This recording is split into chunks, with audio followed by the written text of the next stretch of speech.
الرحيم اللهم صل على محمد وعلى آل محمد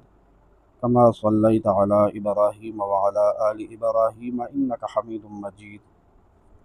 اللهم بارك على محمد وعلى آل محمد كما باركت على إبراهيم وعلى آل إبراهيم إنك حميد مجيد. دا سیرت د سورت مصطفیٰ کتاب نواب دریم جلد ہے. حضرت العلامہ مولانا محمد ادریس خان دہلوی رحمۃ اللہ علیہ لکھلے دی کی لکلی دی سنن ابن ماجہ شریف کی دا سیدنا عبداللہ بن عباس رضی اللہ عنہما نے روایت تے چې د منگل په ورځ باندې کله نبی علیہ الصلوۃ والسلام وفات شو، تجهیز او تکفین نه صحابه کرام فارغ شو. د پیر په ورځ باندې وفات شوی دی، د منگل په ورځ باندې تجهیز او تکفین شوی دی. د پیر په ورځ وفات شوی دی او د منگل په ورځ باندې تجهیز او تکفین شوی دی. ښه خبره ده تاسو ته.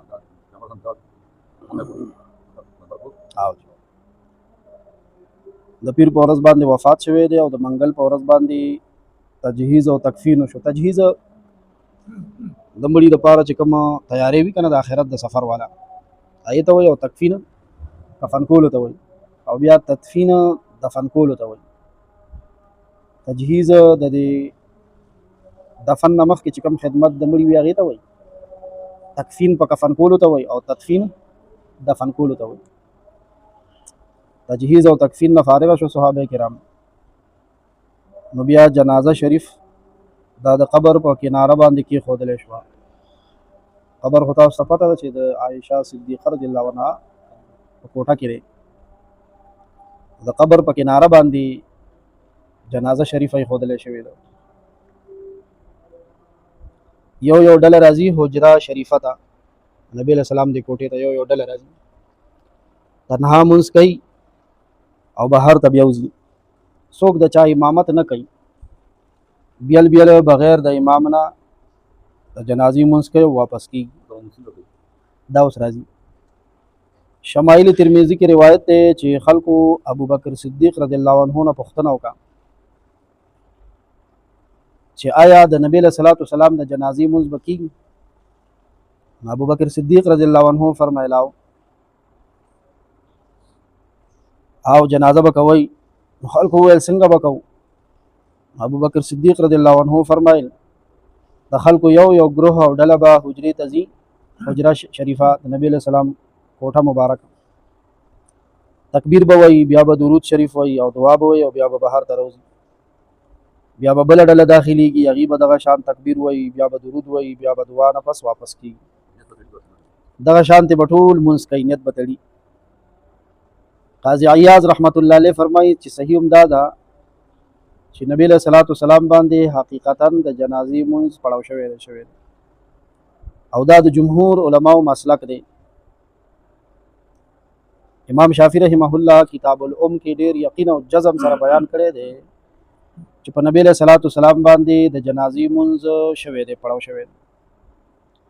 بعضې وایي چې نبی علیہ الصلوۃ والسلام باندې د جنازې مونځ نه دی پړاو شوی،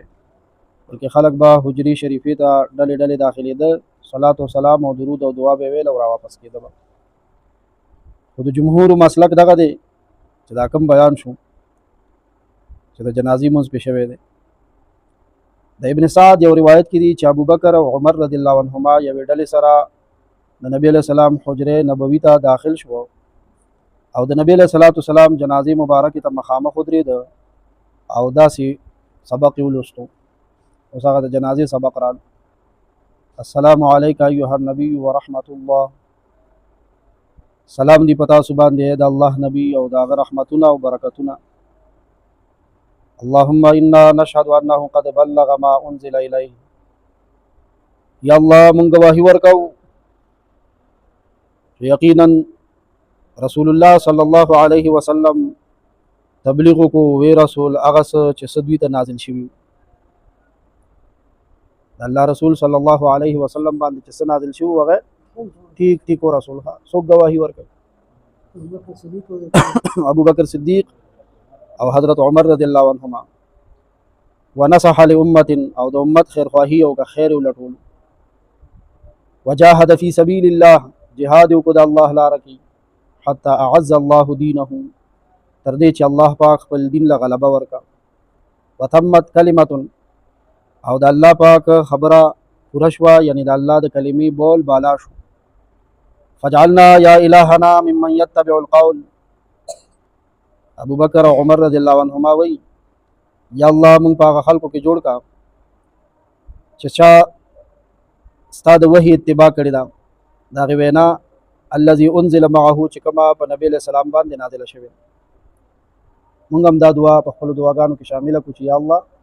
نبی علیه السلام باندې کومه وحي نازله شوې ده د هغې تابعداري راته رانصیب واجمع بیننا و بینه او مونږه د دې خپل پیغمبر سره جمع کړي یا الله حتی یعرفنا و نعرفه تر دې پورې چې دوی مونږه بیا وپېژني او مونږه دوی وپېژنو آخرت کې اوس قرآن جدا شو خو یا الله مونږه او پیغمبر علیه السلام بیا آخرت کې یو ځای کې چې دوی مونږه وپېژني او مونږه د دې خو دا دوا داسې قبوله شوه چې دوی ورسره الله پاک د مرګ نه پس بیا په دغه کوټه کې هم دفن کړي ابو بکر صدیق رضی الله عنه او عمر رضی الله عنه چې کله په خپل خپل ټیم وفات شوي دي نو په دغه کوټه کې ورسره دفن شوي دي اوس چې حاجي صاحب عمرې له لاړ شي عمرې والا عمرې له لاړ شي د نبي علیه السلام روزې له لاړ شي حاجي معتمر نو درې سوراخونه پرېښي دي یو د نبي علیه السلام قبر مبارک کې مخ مبارک ته مخامخ دی یو ورپسې بیا ابوبکر رضی الله عنه بل عمر رضی الله عنه او په دغه کوټه کې بیا د څلورم قبر ځای شته دی هلته به بیا حضرت عیسی علیه السلام آسمان نه راکوزېږي دنیا کې به ژوند کوي بیا به وفات کېږي بیا د دلته دفن کېږي او د قیامت په ورځ به پیله چې کله مړي ژوندي کېږي محمد رسول الله صلی الله علیه وسلم برابر بیا ابوبکر او بیا دی دعا کړې وه یا الله مونږ د خپل پیغمبر سره بیا یو ځای کې چې مونږ وپېژني او مونږ یې وپېژنو مونږ له دې الله پاک د سنتو د احیا د سنتونو د ژوندي کولو داسې توفیق راکړي چې مونږ هم آخرت کې نبی علیه السلام په خپلو سنتونو سره وپېژني نبی علیه السلام صحابو ته ویلي وي زه به قیامت کې خپل امتیان پېژنم صحابه ورته لا خو به ډېر مخلوقي د آدم علیه السلام نه تر قیامته پورې که نه د دې امت نه مخکې څومره امتونه تېر شوي دا ټول چې یو ځای کې راجمع شي خپل امتیان به څنګه پېژنئ وی زما د امتیانو به یو خاص علامه هغه علامه دا ده چې د دوی د اودس اندامونه به ځلیږي او پړقېږي د چارندام د اندامونه نه دې سره لږه خواري کوئ دا به د قیامت په ورځ باندې دې باندې به نور وي دا به ځلیږي او په دې به موږ نبي علیه السلام پېژني کینې موږ خو یې لیدلي نه یو که نه ځای به موږ یې لیدلي یو څنګه به هم پېژني هغه یو عالم دی مفتی تقی عثماني صاحب دامت برکاتهم العالیه د هغې نه کال په کال زرګونه شاګردان فارغېږي نو هغه چهرې خو ورته یادې نه پاتې کېږي نو ډېره موده بعد والا یو شاګرد رالو ورته حضرت آپ نے مجھے پہچانا نہیں نو هغه عالمي شخصیت دی د ورځې دنیا مخې ته تېرېږي کم کم به یادوي نو استاد ورته وایي دا شاګرد ورته وایي که نه وایي تاسو زه نه پېژندم نو استاد ورته وایي مفتی تقی عثماني صاحب کہ بھائی آپ نے پہچاننے کا کون سا کام کیا ہے تا داسې څه مشهور کارنامه کړي چې هغې سره ما ته بس بیا ته څه یا د څه کارنامه دې کړې ده مونږ او تاسو که دا غواړو ابوبکر او عمر رضی الله عنهما دغه دعا خو قبوله شوه دا به څومره په اخلاص وه چې یا الله مونږ د خپل پیغمبر صلی الله علیه وسلم سره یو ځای کې داسې یو ځای کې چې مونږ وپېژني او مونږ هم څه کړو پېژنو بیا نو هغې خو پاس شوي دي که نه اول نمبر راغلی دي که نه قیامت کې به پیله څوک قبر نه پاسي بیا ابوبکر او عمر رضی الله عنهما حضرت عیسی علیه السلام او بیا داسې لږه فاصله باندې یو ادیره ده جنت البقی ورته وایي 10,000 صحابه کرام ورکې دفن دي او ډېر د امت نیکان خلک هم ورکې دفن دي هغې به راپاسي دغه خوش نصیبه به دغه ځای نه راپاسي مونږ هم الله پاک نه دغه مقبرې سوال وکړو چې الله دغه مقبره کې هم دفن کړي هغې به هم راپاسي او جي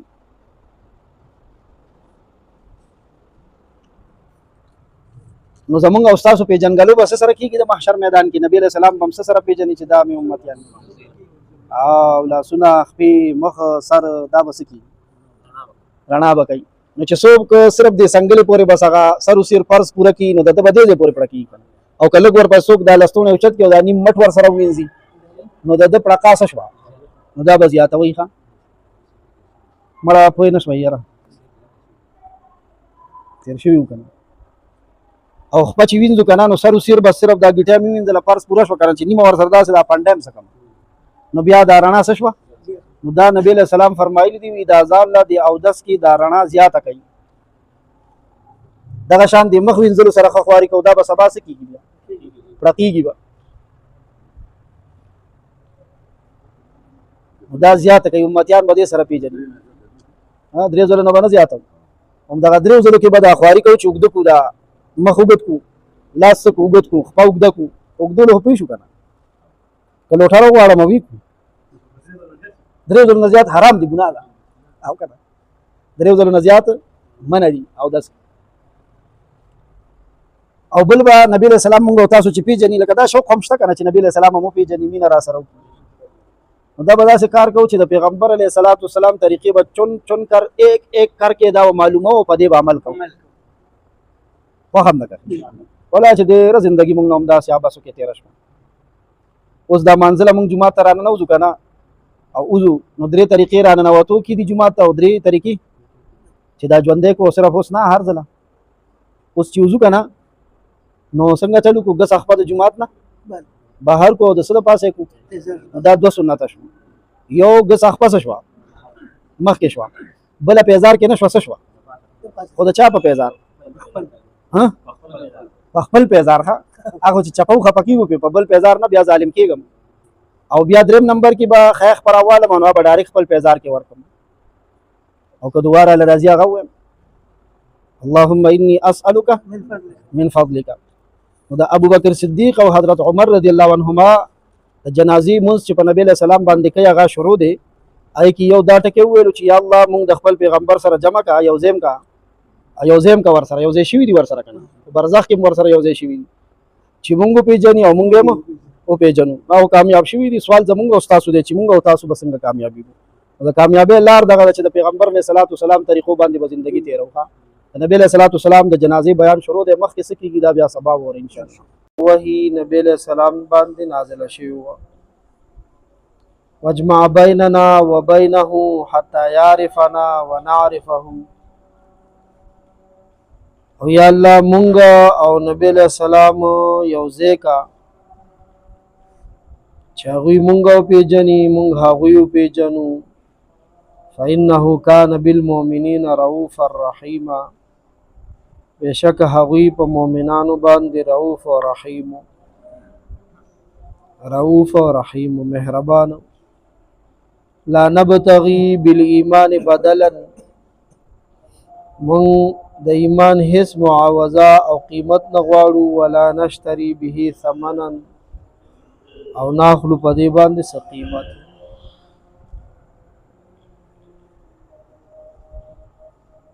دا ابو بکر او عمر رضی الله عنهما دا سبق ویلو او خلکو په امین ویلو تاسو مونږ به مو وایو امین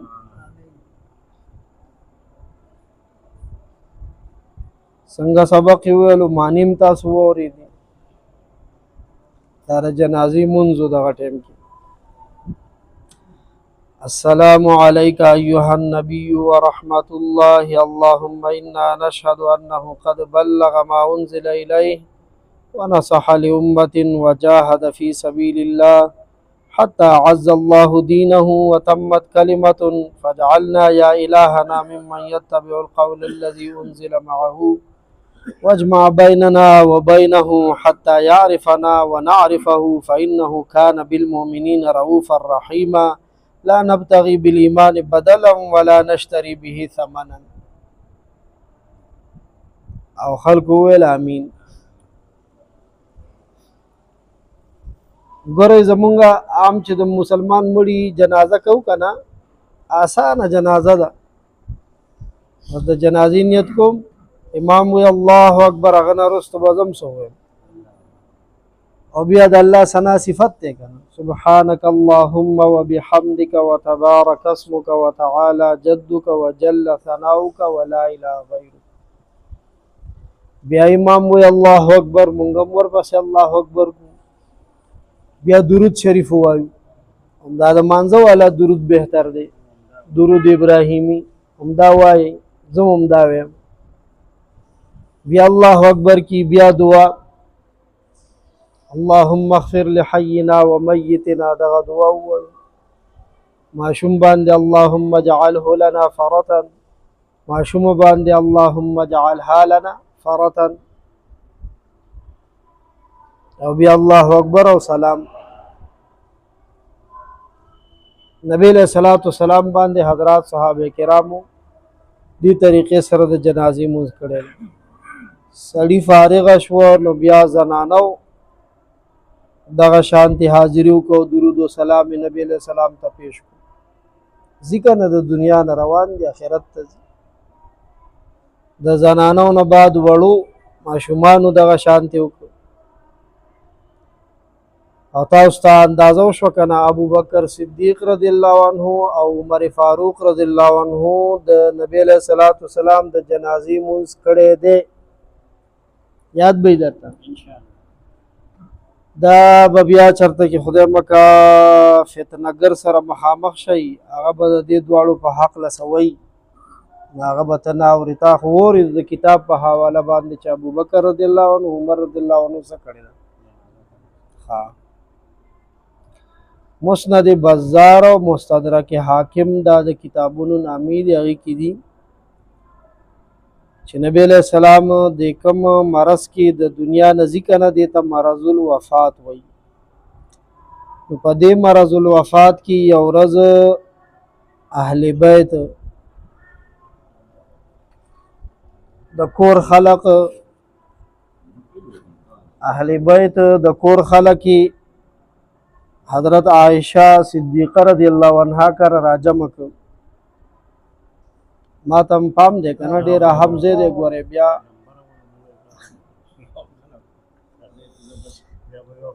اهل بیت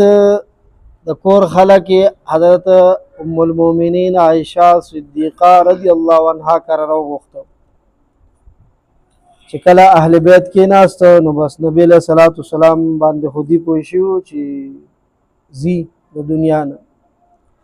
نو د کور خلکو تاسو کو د الله رسول صلی الله علیه وسلم چې تاسو وفات شئ نو تاسو د جنازې منسوک کی.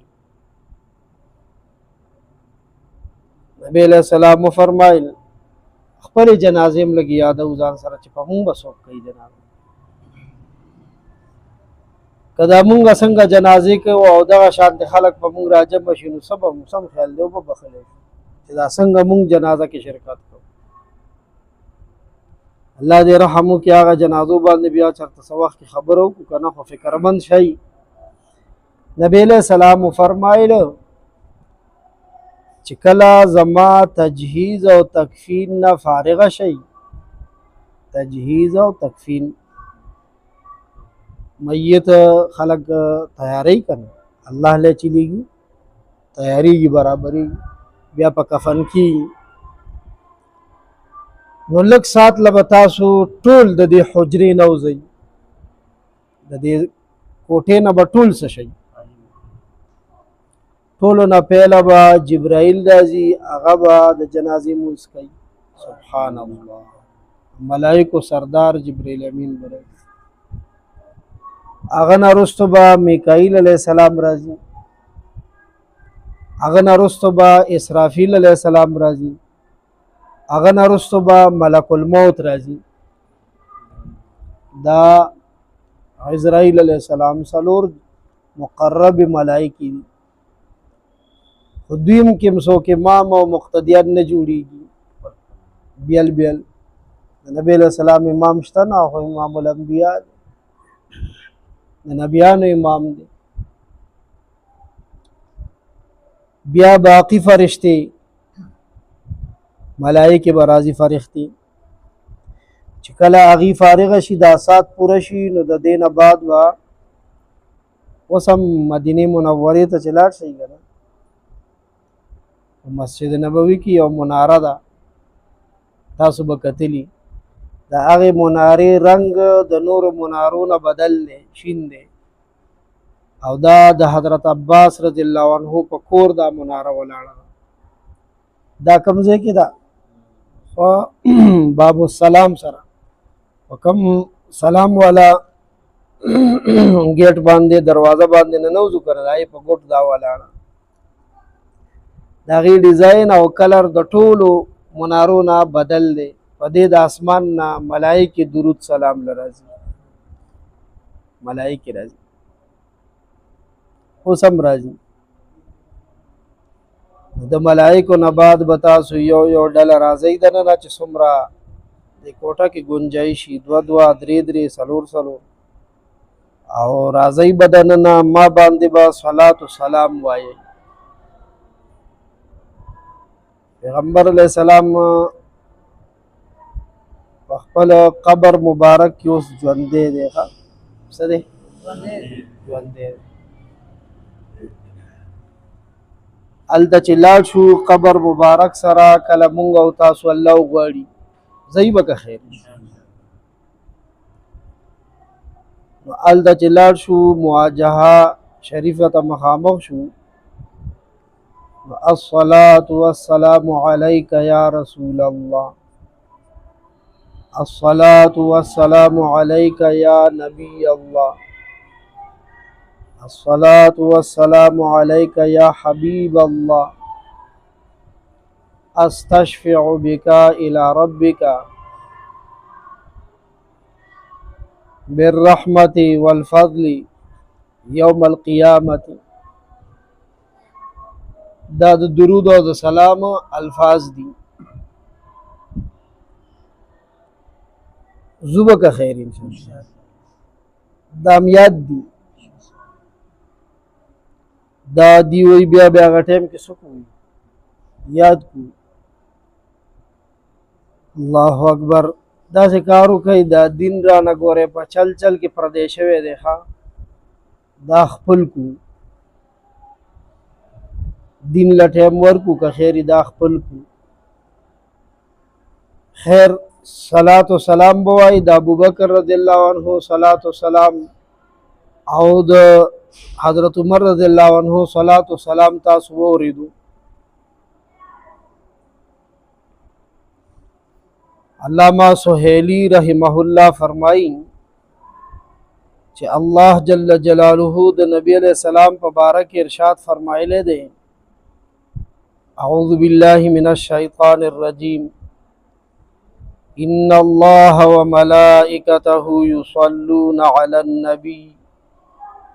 یا ایہا الذین آمنوا صلوا علیہ وسلموا تسلیما. شک پکې نشته الله او داغه ملائکه صلات و سلام وی په نبی علیہ السلام باندې. ایمان والاو تاسو صلات و سلام وای په نبی علیہ السلام باندې. په دې آیت کې هر مسلمان ته د صلات و سلام فردن فردن حکم دی. ما تبیل تاسو تبیل. په ټول عمر کې یو ځل درود ویل مسلمان باندې فرض عین دي. څنګه دي؟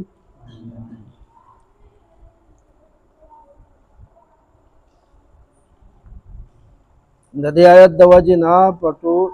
ټول عمر کې په مسلمان باندې یو ځل درود شریف ویل سي.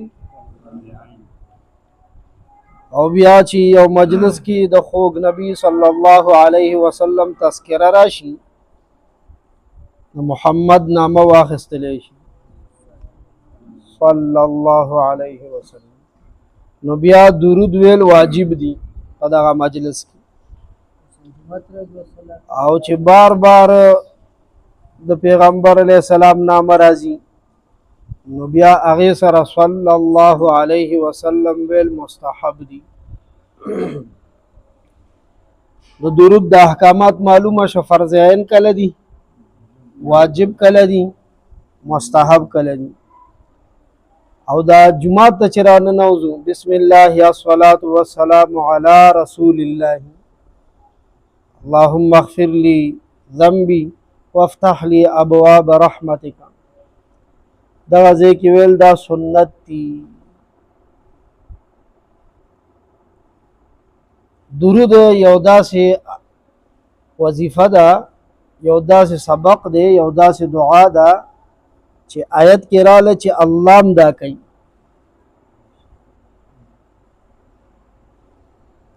ملائکې هم کوي.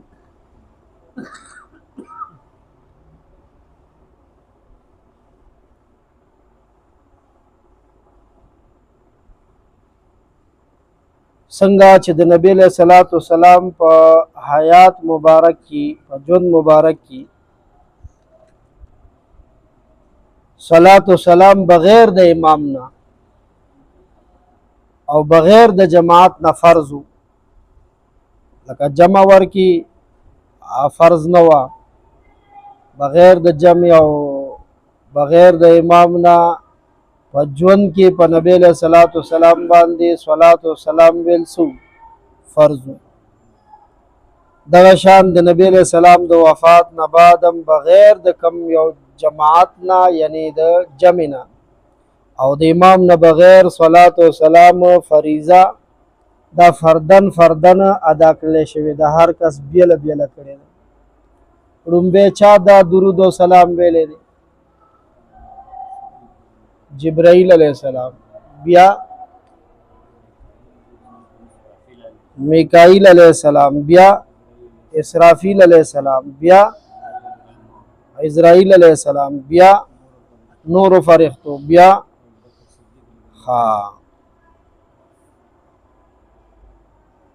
او بیا د سړو نه پس زنانو او د زنانو نه پس ماشومان. دغه درود و سلام منځو دی کړی دی. زنانو دا د جنازي منځ کړی دی. د جنازي منځ څه شو؟ درود و سلام. درود و سلام څنګه په ژوند کې ځان لو بغیر امام او بغیر جمع او دا شانتي په نبی علیہ الصلوۃ والسلام باندې د وفات نه بعد هم درود و سلام او ځان لو. او ابن دهیه رحمه الله فرمایي وی 13,000 بنی آدمانو د نبی علیہ الصلوۃ والسلام دغه طریقې سره د جنازي منځ کړی دی. 13,000 بنی آدمان، پیریان به څومره او ملائکان څومره د هغې تعداد الله ته معلوم دی. وصلی الله